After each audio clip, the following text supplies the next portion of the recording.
was your experience of school? Pop your answer in the comments. School is meant to be a place where children can learn to grow, can thrive, can build relationships, and can learn some valuable skills that they will need to take them into their future. What often isn't talked about is the fact that schools for certain types of children can feel very unsafe. For children who have learning difficulties, disabilities, be it physical or not physical, visible or not visible, these children often experience a very different concept of school to the average child. School for these children can often be a place that feels unsafe. Now, this doesn't mean that the school is unsafe. It simply means that these children and their experience is completely different to that of a regular child. Both our boys went to the same school. One child felt very safe at school and thrived in school and absolutely loved school.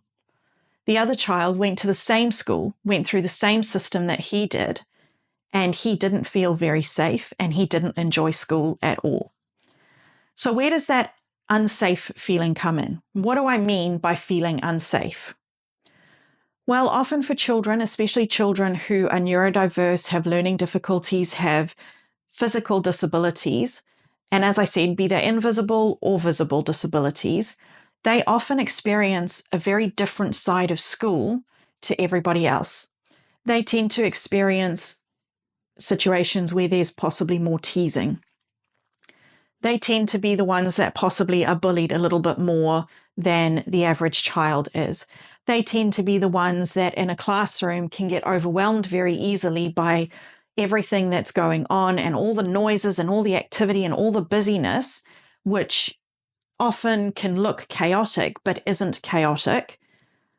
And so they often feel unsafe because there is so much going on and there is so much for their brains to process that we often forget to look at this situation, and we often forget to put in place different strategies for children who might feel overloaded and feel unsafe in their environment. So what do we do if we've got children who are experiencing school from the point of view that it's not a safe place for them to be? Well, we need to set up some safe zones for them. Whether that's a safe zone outside of the classroom, whether it's a safe zone with some support with another teacher, another staff member, it doesn't really matter what the safe zone is in some respects, as long as it is something that is easily accessible and that the child can feel safe in.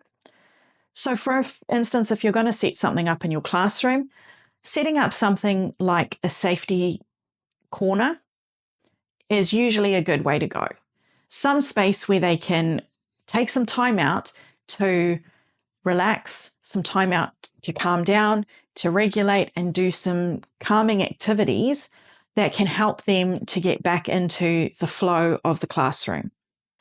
So it could be something as simple as setting up a cozy reading corner with some bean bags, some books, a small box of toys. That can create a safe space for children to just go into and unwind and settle down before they come back out into the classroom and continue with the activities going on in there. It could be something like a tent in the classroom or a teepee in the classroom that again has some soft teddies, a couple of pillows, and some calming fidget toys potentially.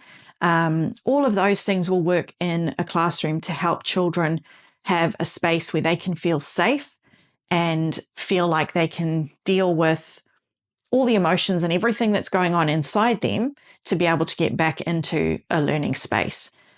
The key thing with making a safe space in your classroom or in your school is to make sure that you've got the right resources. Make sure that there are some sensory resources there to deal with overload, anxiety, and things like that. Make sure that wherever your safe space is, that it's always visible. You don't want to have a safe space where you can't see children, where you don't have your eyes on the child. It's very easy for things to get missed if you can't see the children. And so making sure that your safe space and your safe environment in your classroom is visible at all times, so that if a child goes into that safe space and you haven't been told they're there, you can actually see that they're there and you're aware that there's a child there that needs some extra support. Often children who are feeling unsafe and insecure in a classroom, they find it very difficult to approach the teacher and share with the teacher what's going on. And so it's quite a good way of being able to assess a situation without using verbal cues. So have a look around your classroom, see what you can do, see if there's a space that you can set up and create a nice safe space for children who are overwhelmed, children who are feeling unsafe, and children who are feeling a little bit insecure. Thanks for listening. Like and subscribe for more.